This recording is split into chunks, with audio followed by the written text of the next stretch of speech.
పూర్వకాలంలో ద్రవిడ దేశంలో ఒక రాజ్యం ఉండేది. ఆ రాజ్యంలో ఒక శివాలయంలో ఒక అర్చకుడు పరమశివుణ్ణి నమ్ముకుని అర్చకత్వం చేశాడు. అర్చకత్వం అంటే మామూలుగా చేసింది కాదు, ఆయన ఉన్నాడు అని నమ్మి అర్చకత్వం చేశాడు.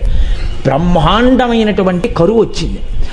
ఆ ఊళ్ళో ఇంకా ఎవరు బతకలేక ఇంకా ఈ ఊరు విడిచిపెట్టి వెళ్ళిపోతున్నామని చెప్పి వెళ్ళిపోయారు. ఆ వెళ్ళిపోయేటప్పుడు ఒక గమ్మత్తు ఉంటుంది. చాలా తేలికైనవి, అమ్ముకుంటే అన్నం దొరికేవి ఉంటాయో పట్టుకెడతారు, బరువైనవి వదిలిపెట్టేస్తారు. మళ్ళీ మంచి రోజులు వస్తే మనం వచ్చేటప్పటికి ఉంటాయి. ఇక మంచి రోజులు రాకపోతే ఈ ఊరికి మనకి బాంధవ్యం తీరిపోయిందని వెళ్ళిపోతారు. వాళ్ళు వెళ్ళేటప్పుడు ఆవుల్ని గేదుల్ని తీసుకెళ్లరు. ఎందుకు తీసుకెళ్లరో తెలుసా అండి? తమ కడుపు నిండడానికే మార్గం లేదు, ఇంకా వాటిని ఏం మేపుతారు. కాబట్టి కరువు వచ్చినప్పుడు ఆవుల్ని గేదుల్ని ఇంకా పోషించలేక ముందు నీరు పోయలేరు, కాబట్టి వాటిని వదిలిపెట్టేసి వెళ్ళిపోతారు. అలా వెళ్ళిపోయారు ఆ ఊళ్ళో వాళ్ళందరూ. ఈ శివాలయంలో అర్చకుడు అన్నారు, నువ్వు కూడా వచ్చేసేయి మాతో అన్నాడు. అంటే ఆయన అన్నాడు, నేను వెళ్ళిపోతే శివుడికి అన్నం ఎవరు పెడతారన్నాడు. ఇది భక్తి అంటే. అందరూ వదిలిపెట్టేశారు ఊరు. ఈయన వదిలిపెట్టేయచ్చు, కానీ ఈయన బతకడం కాదు, ఆ గుళ్ళో శివుడు బతకాలి. అందరినీ బతికించేవాడు అందరినీ ఊరి నుంచి పంపించేస్తున్నాడు, వాడికి దయలేనప్పుడు నేను ఎందుకు ఉండాలనాలి. ఆయన అలా అనలేదు, వాడికి నేను అన్నం పెట్టాలన్నాడు. ఇదే భక్తి అండి అని ఉండిపోయాడు. అందరూ వెళ్ళిపోయారు. ఈయన ఊరు మొత్తం మీద ఒక్కడే ఉండడం అంటే మీరు ఆలోచించండి ఎలా ఉంటుందో. ఇప్పుడు పక్కింటికి వెళ్ళి అడుగుదామంటే కూడా ఎవరు లేడు, మాట్లాడడానికి కూడా ఎవడో ఉండడం. ఎవరున్నారు? శివుడే ఉన్నాడు అంతే, నమ్ముకున్నవాడు.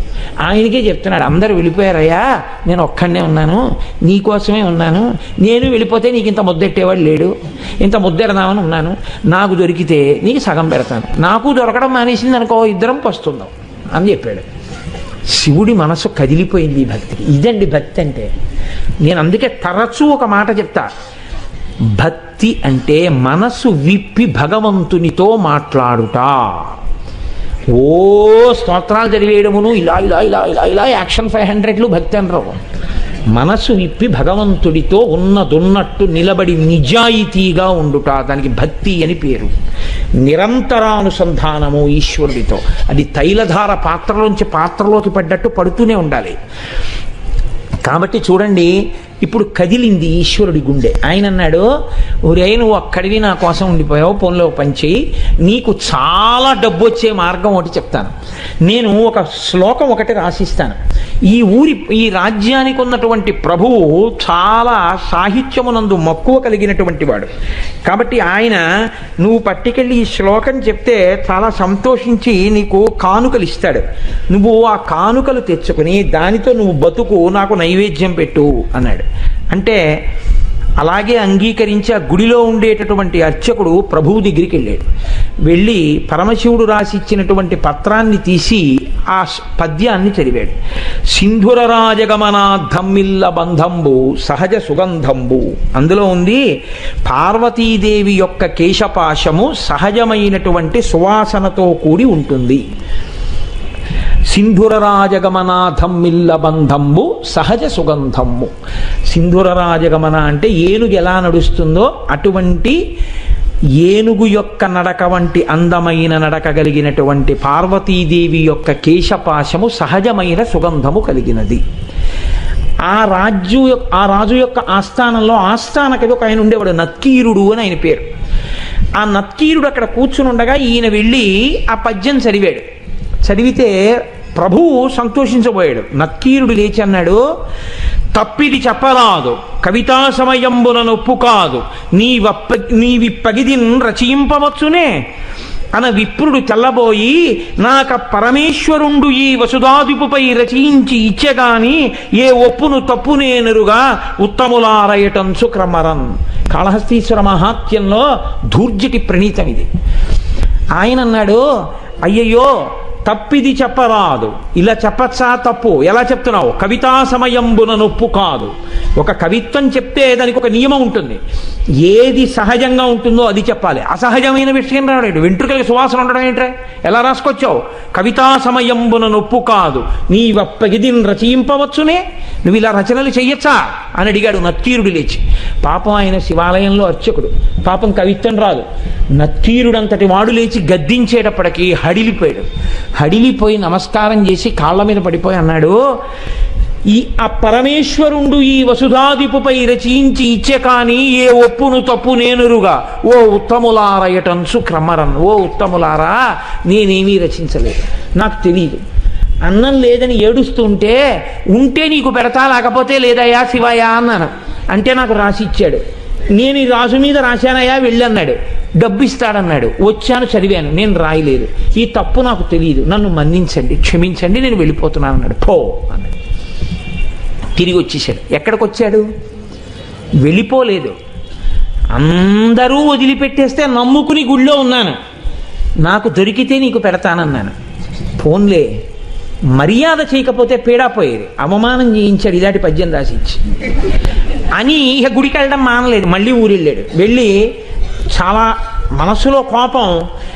అమ్మ దెబ్బలాడుతూ సున్నిపిండితోటి నలుగు పెట్టేటప్పుడు ఉండేటటువంటి ప్రక్రియ మీరు ఎప్పుడైనా చూస్తే చాలా గమ్మత్తుగా ఉంటుంది. పిల్లాడు బిక్క మొహం వేసి ఎక్కడ గిల్లేస్తుందో భయం. వాడు ఇలా చేతులు ఇచ్చి ఇలా ఉంటాడు, అమ్మ వంక చూస్తూ.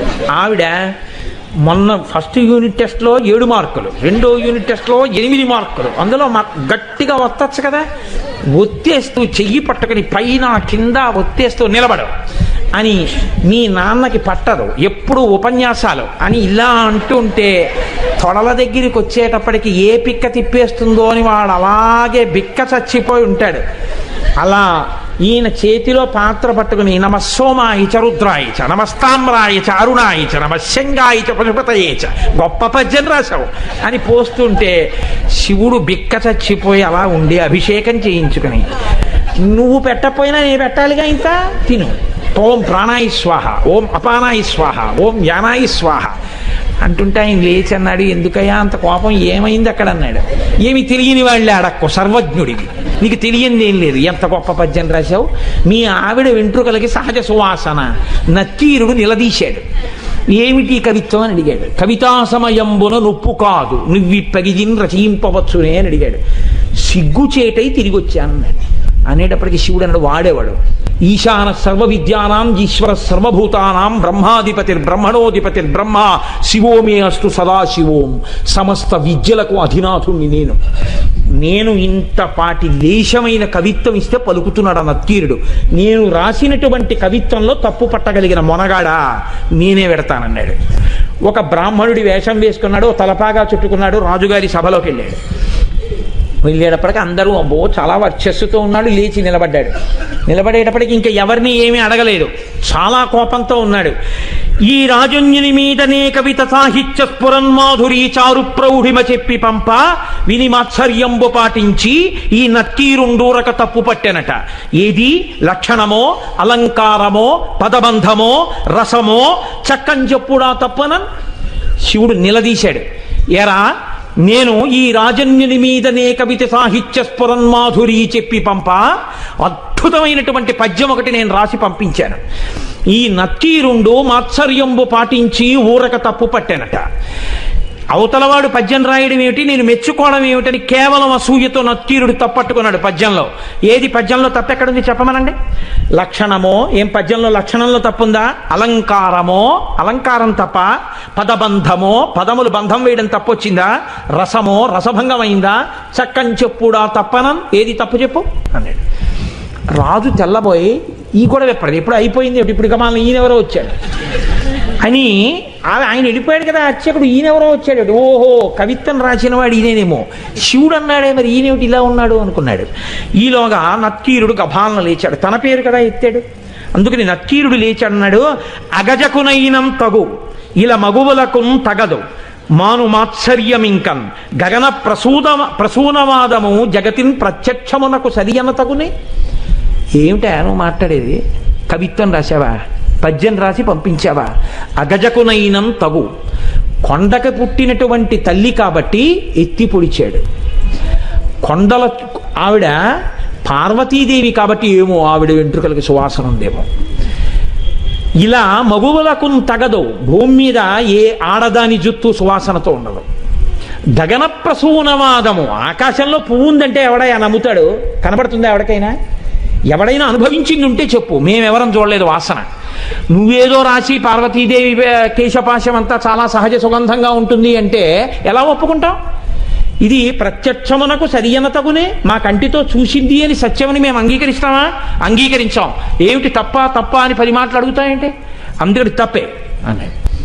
అనేటప్పటికీ శంకరుడు అన్నాడు, పార్వతీదేవి కేశపాశమునకు సహజ సుగంధముందో లేదో చెప్పగలిగిన వాడెవరు? ఒక్క శంకరుడు.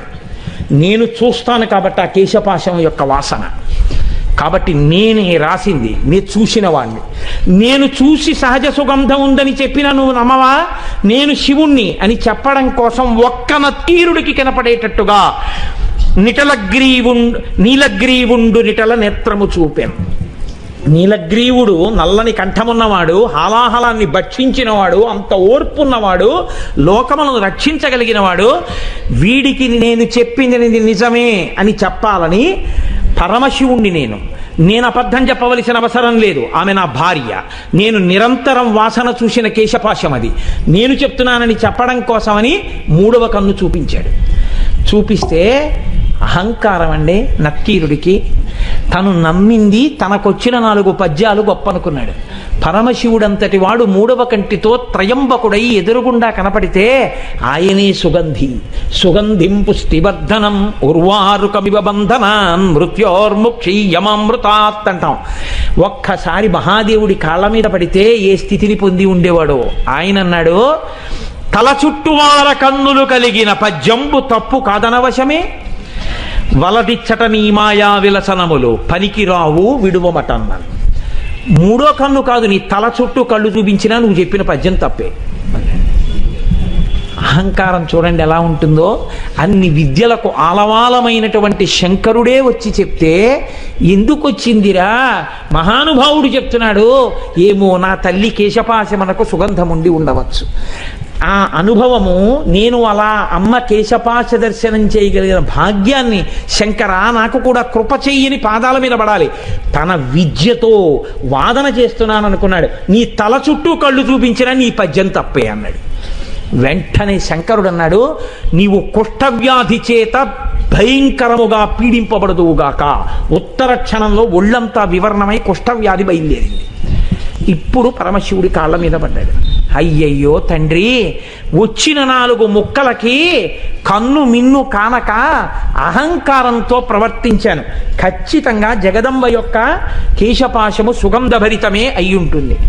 నన్ను అనుగ్రహించి నాకు క్షమాభిక్ష పెట్టు అని ఆయన కాళ్ళ మీద పడ్డాడు. శివుడు అన్నాడు, నువ్వు కైలాస పర్వత శిఖర దర్శనం చేస్తే నీ యొక్క పాపం పోయి నీకు మళ్ళీ ఆరోగ్యం కలుగుతుందని అంతర్థానం అయ్యాడు. ఇప్పుడు ఈ కుష్ఠవ్యాధితో బయలుదేరాడు. ఎంత వర్ణించాడో దుర్జటి. ఎప్పుడైనా అవకాశం ఉంటే కాళహస్తీశ్వర మహాత్మ్యం చెప్తాను, అప్పుడు విందురు. కానీ అప్పుడు మహానుభావుడు ఉత్తర భారతానికి నడిచి వెడుతూ కైలాసం కనపడక కుష్ఠవ్యాధి పెరిగి వేళ్ళు కాళ్ళు ఊడిపోతుంటే ఏడుస్తుంటే ఆనాడు సుబ్రహ్మణ్యుడు ప్రత్యక్షం అయ్యాడు ఒక చోట చెట్టు కింద. ఓరి పిచ్చాడా, మా నాన్న హృదయం నీకు ఇప్పటికీ అర్థం కాలేదు. కైలాసం అంటే కుష్ఠవ్యాధితో అక్కడ కడతావా? దక్షిణ కైలాసం కాళహస్తి శిఖరం చూడమన్నాడు రామా నాన్నగారని చెప్పి కాళహస్తి శిఖరం చూపించాడు. వెంటనే కుష్ఠవ్యాధి పోయింది. అప్పుడు అక్కడే ఉన్నటువంటి పాతాళగంగలో సరోవరంలో స్నానం చేసి శంకరుడి మీద ద్రవిడ భాషలో ఆయన బ్రహ్మాండమైనటువంటి కావ్యరచన చేశాడు. కాబట్టి అమ్మవారి యొక్క కేశపాశమునకు సహజమైనటువంటి సుగంధం ఉంటుంది అని చెప్పి పెద్దలైనటువంటి వారు ధ్యానమునందు అనుభవించారు.